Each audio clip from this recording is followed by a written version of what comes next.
Olá pessoal, vamos de mais notícias do Palmeiras, mas antes, não esqueçam de se inscrever no canal e deixar o like. O Palmeiras enfrenta o Inter Miami pela terceira rodada do Mundial de Clubes de 2025. A partida entre os clubes será realizada na segunda-feira no Hard Rock Stadium, no estado da Flórida. É claro, a comissão técnica de Abel Ferreira precisa ficar de olho no ataque do Inter Miami. Lionel Messi e Suárez deixam o sistema defensivo do Alviverde com o sinal de alerta ligado. Entretanto, até o momento, o atacante uruguaio não balançou as redes na competição internacional. Já a equipe do Palmeiras possui Estevão, Vitor Roque e Facundo Torres como titulares no Mundial de Clubes. Entretanto, para o jogo com o Inter Miami, Abel Ferreira pode optar pela escalação titular com Flaco Lopes, autor do segundo gol diante do Al Ahly. Já no meio de campo, o time norte-americano conta com Sérgio Busquets e Frederico Redondo. Na vitória sobre o Porto, Mascherano optou por deixar o volante argentino no banco, mas o atleta acrescenta qualidade para a equipe. Richard Rios e Emiliano Martinez serão os responsáveis a parar o meio de campo e o ataque da equipe norte-americana. O Palmeiras possui mais poder de marcação, mas o Inter ganha qualidade com a posse de bola devido à presença de Sérgio Busquets. Na segunda rodada, Jordi Alba estreou na competição internacional de 2025, jogou alguns minutos. A princípio não será titular, mas é uma opção mais ofensiva em comparação ao jovem Noah Allen. Com a presença de Estevão, o time dos Estados Unidos pode optar por um lateral mais defensivo. Além de Lionel Messi e Luis Suárez, o Palmeiras precisa ficar de olho em Tadeu Allende, ponta direita de 26 anos. Na atual temporada, incluindo todas as competições, o atleta possui 10 gols marcados em 25 partidas disputadas. Chegou recentemente por empréstimo do Celta de Vigo da Espanha. Agora vamos a mais um vídeo, não esqueça de deixar o like. Tá trabalhando, mas tá encontrando lugares bonitos, paradisíacos, Miami, sol, aquele tempo lindo. Quer dizer que você está na Ocean Drive, é isso, Gabi? Que metida, Gabi! Hello, my friend, good morning.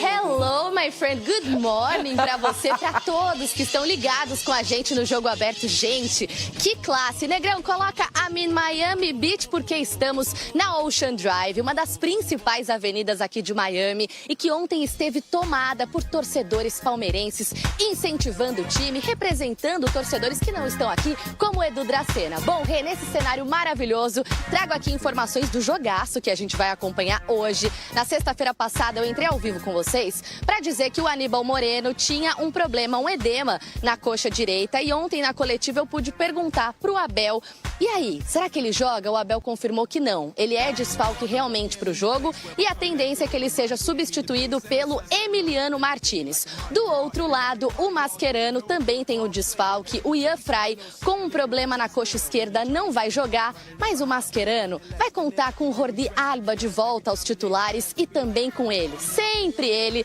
Lionel Messi, começa entre os 11 iniciais no jogo de hoje, 10 horas da noite, no horário de Brasília, e esse é o grande problema que o Abel Ferreira e o Palmeiras vão ter, encarar Lionel Messi. Até o próprio Abel Ferreira já marcou, enquanto jogador o Messi lá no passado não deu certo naquele Sporting e Barcelona, os espanhóis se saíram melhor. Será que agora o Abel encontrou, enquanto treinador, uma estratégia ideal para marcar esse gênio, esse craque? A gente vai descobrir agora na reportagem com mais detalhes desse jogo ao melhor estilo Miami.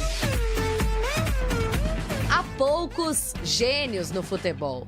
Eles marcam gerações e são peças raras. Sorte de quem tem a chance de treinar um fora de série. Obviously, for the club to have Messi is amazing. Os que podem estar em campo contra um dos maiores de todos os tempos são privilegiados. Tô jogando com um dos melhores jogadores da história do futebol, então tá ali dentro de campo com ele, acho que vai ser algo incrível e inesquecível para mim. É uma honra, mas também um desafio. A criatividade de um jogador, né? Quando dizem que os homens não se medem aos palmos, está mesmo aí. Eu espero e desejo que corra tudo bem ao Messi, né? Menos amanhã. 1,69 m. Esse é o tamanho do problema do Palmeiras no jogo de hoje. Lionel Messi chegou no Inter Miami em 2023 e, contando com a Copa do Mundo de Clubes, alcançou a marca de 50 gols no time. Aos 37 anos, ele continua dando muito trabalho em campo. Qual será a estratégia ideal para marcar um craque como ele? En el Inter de Miami actualmente está uno de los mejores jugadores posiblemente de la historia y creo que eso también va a ser muy especial para todo hincha en general. Com Aníbal Moreno fora por causa de um edema na coxa direita, Abel Ferreira deve escalar o Everton, Giai, Gustavo Gomes, Murilo e Piquerez, Emiliano Martinez, Richard Rios e Maurício, Estevão, Facundo Torres e Vitor Roque, ou Flaco Lopes. Amanhã a gente vai ver um dos maiores jogadores do mundo em campo. Quem é ele? É ele, Flaco Lopes! O argentino ganhou os corações palmeirenses depois de fazer o gol que colocou o Alviverde na liderança do Grupo A. O Verdão e o Inter Miami têm os mesmos 4 pontos. Um empate classifica os dois às oitavas. Mas eles dizem não pensar nisso. No vamos a especular con eso, no, de ninguna manera. Ahora, para salir primero tenemos que ganar el partido. Se você entra pensando no empate, você acaba perdendo. Então, independente da estratégia, porque às vezes a melhor estratégia não é pressionar, às vezes é segurar um pouquinho mais. Além da vitória, o Palmeiras pode avançar até se perder. Para isso, teria que torcer por um empate entre Porto e Al-Ahly. Se os egípcios vencerem, o time de Abel Ferreira ainda se classifica pelo critério de confronto direto. E se os portugueses saírem com a vitória, a decisão da vaga será pelo saldo de gols. Javier Mascherano não quer fazer tantas contas, quer se preocupar em vencer. O argentino pode mandar a campo o Stari, o Weigand, Maximiliano Falcón, Tomás Áviles e Jordi Alba, Busquets, Cremaschi, Segovia e Messi, Allende e Suárez. Adentro de la cancha somos 11 contra 11, hay una pelota de por medio y hay que jugar. Y bueno, iremos a jugar sabiendo que nos vamos a enfrentar a un gran equipo, pero que nosotros también tenemos nuestras armas.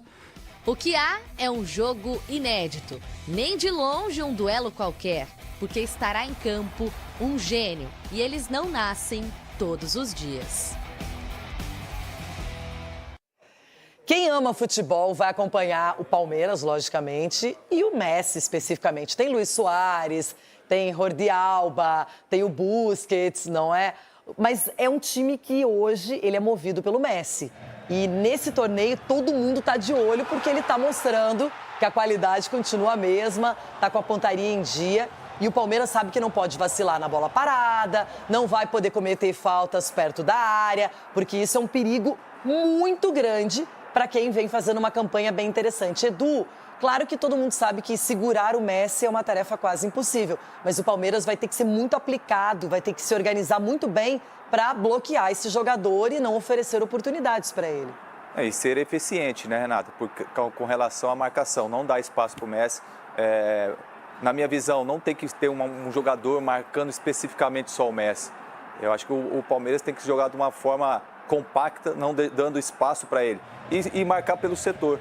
Porque se você ficar marcando homem a homem o Messi é inteligente, vai levar você para a lateral, vai levar você lá perto da defesa. E isso acaba abrindo espaço para outros atletas. Então, eu acredito que o Abel, com certeza, tem essa visão de repente, marcar mais pelo setor e quando você recuperar a bola, jogar mais no campo de ataque do Inter Miami. Até mesmo para o Messi, né, para os atacantes do Inter Miami, cansar um pouco mais. Então, eu acredito muito. E muito atenção também com relação aos cartões amarelos, Renato.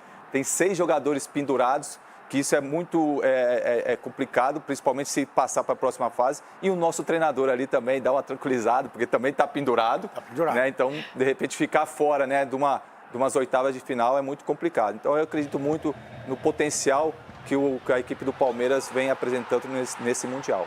O Messi já enfrentou 4 vezes clubes brasileiros, ele fez 3 gols 2 contra o Santos, 1 contra a Chapecoense, todos com a camisa do Barcelona. Então vai ser Nem interessante. me lembro Santos, não. Você tava lá, Edu? Eu fui, né? Então você, mais do que ninguém, sabe o que é esse cara em campo. O Barcelona nem era tudo isso. Não, imagina. Eu tentei marcar ele, mas não consegui. É impossível, Edu, de verdade. Não, impossível não é, mas era muito difícil, Renata. Principalmente naquele auge do Messi, aquele time do Barcelona que encantou o mundo, né? Mas você tem que ter uma atenção, com certeza, muito redobrada com o Messi. Bora lá voltar para os Estados Unidos, mas não é para Miami, agora é para Pasadena, na Califórnia. Lá está o Júlio Gomes, no hotel do Botafogo, acompanhando todos os detalhes dessa partida. O Botafogo, Júlio. Só um parênteses, a audiência já está brutalíssima, hein? Então, por favor, nos deem likes. Tá, é o seguinte, nós estamos falando dos times, dos jogadores, dos europeus, dos sul-americanos, mas é um exercício de futurologia. Vamos dizer que o Fluminense avance mais um pouco. E vamos dizer que o Ancelotti não tenha sido, ainda não tiver sido escolhido. O olhar para o Renato Gaúcho muda após esse Mundial. Sem dúvida. É, meu amigo. Havia uma grande desconfiança em relação ao Renato Gaúcho. Não, é falastrão, é prepotente, é boleiro. Mas se o Fluminense for seguindo, conseguindo bons resultados, não quero dizer que vai ser campeão, mas seguindo, o olhar sobre ele vai mudar. Sim. Sobre o Felipe Luiz não vai mudar, porque já há um olhar, uma expectativa grande que ele no futuro próximo, um dia, poderá ser técnico da seleção brasileira. Inclusive um jogador que falou, o Mauro citou, a observação dele sobre os times europeus, que viveu a maior parte da carreira dele fora do Brasil. Ele é um técnico europeu. A influência, ele sempre citou que ele aprendeu com o Simeone, por exemplo. Sim. Ele jogou no Chelsea e jogou no Atlético de Madrid, né? Então o Felipe Luiz já tem um caminho traçado, vamos dizer, está traçando muito bem. Mas o Renato Gaúcho sempre teve um olhar sobre desconfiança. E o Fluminense, e ele está mais tranquilo à beira do campo. As entrevistas dele são... Está fazendo bem pro Abel, que Abel paz e amor, o Renato Gaúcho paz e amor. Eu não sei, a água que eles estão bebendo lá está mudando. O Abel norte-americano é um doce de o Renato Gaúcho está menos prepotente. Eu estava falando isso pro Tirone antes de começar o programa, Zé, que o Abel tem me lembrado o Tele de 82. O Tele estava leve na Espanha. No México não, em 86. Mas na Espanha ele estava feliz da vida e tal. O Abel está passando isso. Assim, chegamos no topo, estamos disputando o Mundial. Eu queria falar uma outra coisa em relação a uma coisa citada pelo Mauro, ver como é. No programa de sexta-feira, nós falamos da ironia, que devia ter um botão. Eu falei, mas vamos com um botão dizendo, é ironia, né? Sim. Mas isso não quer dizer nada, que as pessoas já veem as coisas de um jeito que não tem jeito. Sim. Essa matéria que ele citou do João Castelo Branco, que ele foi a 2 pubs ao lado do estádio, onde teoricamente as torcidas do Chelsea estariam e não tinha ninguém, depois caminhou de bicicleta até onde tinha uma concentração da torcida do Flamengo, em festa, vibrando e tal. Eu vi os comentários xingando o João. Xingando o João, torcedor do Flamengo. Você está diminuindo. Dizendo que estava diminuindo a vitória do Flamengo. Tem jeito. Cretino zóio em todo lugar. É por isso que a galera vai para o Abel fica paz e amor quando sai de um ambiente maluco, tóxico que a gente vive aqui. Não. Fica paz e amor também porque tá pegando times não tão fortes, né? Boa lá. Quando pegar uma carne de pescoço, um jogo duríssimo e a arbitragem fez alguma coisa, será que esses técnicos ficarão paz e amor? É um bom ponto. Será? Não, eu falei como é que vai exercício ser? de Porque até agora futurologia. nenhum dos dois enfrentou até agora uma carne de pescoço. Verdade. Né? Tem Nem razão. o Fluminense, nem o Palmeiras. O Borussia Dortmund e o Porto não são do nível do PSG que o Botafogo venceu. Tem razão. Então vamos ver até onde vai. Por exemplo, se o Abel fosse o técnico, o Renato, do Flamengo, com o Chelsea baixando a porrada como baixou, eu duvido que ficassem paz e amor os dois. Duvido, mesmo vencendo o jogo. Então eu vou Porque bateram muito. Mauro, então eu vou ampliar, mesmo. eu vou sair do Renato Gaúcho, e não estou falando do Abel, mas vocês falaram do Abel, ampliar um pouco sobre o olhar sobre o técnico. Como é que uma vitória legal modifica a maneira de enxergar o trabalho de alguém? O Renato Paiva. Sim. O Renato Paiva foi para o Mundial sob desconfiança imensa de grande parte do Botafogo. Algumas semanas antes do Mundial, ele desabafou com o dedo médio em risco, lá pra, e a gente não sabia se era torcida, era para auxiliar, vai sair, não vai sair do clube, vai não sei o quê. Era, né, poucos dias antes do embarque para... De fato, o Renato Paiva e assim, ele foi... Esse time que surpreendeu, que está ganhando aí a nossa enquete, na primeira rodada do Mundial, ganhou as duras penas. Fez um segundo tempo ruim, ainda continuava em cima do Renato Paiva. Depois teve essa participação. E com o dedo do técnico. Com o dedo, não o dedo que ele mostrou pra galera. Não o dedo, mas o dedo digitais. Danilo pediu a palavra. Fala, Danilo. Não, é que eu acho que o Abel, ele já tomou amarelo, né? Ele tomou amarelo na estreia contra o Porto. Mas né? ele tinha razão. Porque o juiz hondurenho lá fez uma confusão na hora de fazer a substituição, demorou a entender a substituição e tal. Ele tomou amarelo. Eu acho que o Abel, ele tá mais esse calminho aí, acho que é mais pelo ambiente do que pelo jogo em si, porque mesmo no jogo contra o Porto, que não era cara de pescoço que disse o Mauro, mas ele ficou nervoso com a arbitragem, né, igual, e tomou amarelo, inclusive tá pendurado, né, então eu acho que é mais a questão do que ele fala, do calendário, obviamente ele tá vivendo o melhor momento da carreira dele, a gente esquece, porque ele já ganhou muita coisa no Brasil, mas ele tá no começo da carreira dele, então eu acho que é mais esse ambiente mesmo, porque no jogo em si, ele já conseguiu ficar nervoso e está pendurado. Se hoje ficar nervoso por algum outro motivo, pode ser que ele não esteja à beira do gramado caso o Palmeiras se classifique. Não vai acontecer. Ele não perderá por nada no mundo a chance de estar no jogo das oitavas. Ah, sim, também acho. Tenho absoluta convicção. Bom, tomara que eu não morda a língua. Mas não acredito. Vamos colocar na tela aí o que cada time precisa nessa última rodada. Eles que vão entrar em campo já estão muitos classificados, mas vamos ver o que cada time precisa. O Palmeiras é o seguinte, ele vencer ou empatar contra o Inter Miami, ele vai ser o primeiro colocado. Se perder, ele tem que torcer por uma vitória do Al Ahly sobre o Porto ou um empate. Se os portugueses vencerem, a decisão vai para o saldo. Então essa é a situação do Palmeiras. Para ser primeiro. Para ser primeiro. O Palmeiras que vai saber exatamente o que ele precisa, né? Se ele prefere pegar o... Para ser segundo. Oi? Sim, para ser segundo. Não. Se o Palmeiras perder e o Porto ganhar de 1-0, por exemplo, o Palmeiras passa como segundo. Isso mesmo. Mas se o Palmeiras perder e o Porto ganhar de 2, o Palmeiras é eliminado. Sim. Isso. O Botafogo, ele se vencer, empatar ou perder por até 2 gols contra o Atlético de Madrid, está classificado. Se ele perder por mais de 2 gols, ele tem que torcer por um tropeço do PSG contra o Seattle Sounders. O Flamengo já está classificado como primeiro do grupo, resolvido. E o Fluminense... Tem tranquilidade, é uma linha só, o Flamengo. Uma linha só. Flamengo classificado, Bayern classificado, Manchester City e Juventus. Né? Isso mesmo. 4, curiosamente, 2 do mesmo grupo, né? Manchester City e Juventus. É o único grupo que tem 2 classificados automaticamente. Exato. E o Fluminense, mas o único que já tem a liderança segurada é o Flamengo. Exatamente. Isso o Flamengo tem absoluto ali. O Fluminense, se vencer ou empatar contra o Mamelodi Sundowns, está classificado. Se ele perder, ele tem que torcer pelo Borussia perder para levar a decisão para o saldo de gols. Vamos considerar que a chance de todos passarem é muito grande, né? Está aí o grupo do Fluminense, que é o grupo F.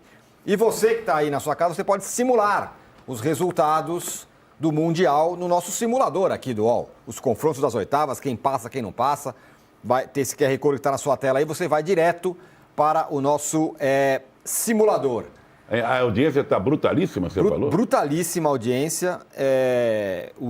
Ainda não chegamos em 7 mil likes, mas acho que vamos chegar com alguma folga. Eu não tenho a menor dúvida que vamos passar. Sabe o que eu acho da questão ali? A gente estava falando do Abel.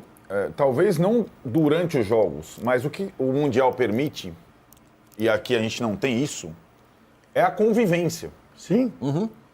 Então, são as entrevistas, as conversas, as impressões. Então, o Abel nunca falou tanto na vida dele, só dá o entrevista pro Roda Viva aqui. Não, e encontra jornalista na calçada, bate no ombro. É outra relação. Então, mas falando mais, né? Sim, a ponto de praticamente confirmar a permanência até 2027, falar sobre outras coisas da vida, chorar, né? Tipo, né? São oportunidades muito raras e a cobertura está permitindo. Você fica um mês... E treina mais o time também, né? Também. Apesar que é um deslocamento, lá, é outra mas história. tem um convívio com o time para conversar mais sobre jogos, esquemas. Todos os técnicos estão tendo essa oportunidade. Detalhe importante desse Mundial é isso, né? Como a gente agora, olhando de fora, vê como é massacrante o futebol brasileiro, que os caras jogam todo dia e dá entrevista todo dia na coletiva depois do jogo, depois de perder, e apanha, e a torcida na rede social. É um negócio maluco, ninguém... E o técnico acaba sendo a única referência aqui no Brasil. O técnico é o para-raio, o cara fala toda hora. Exato.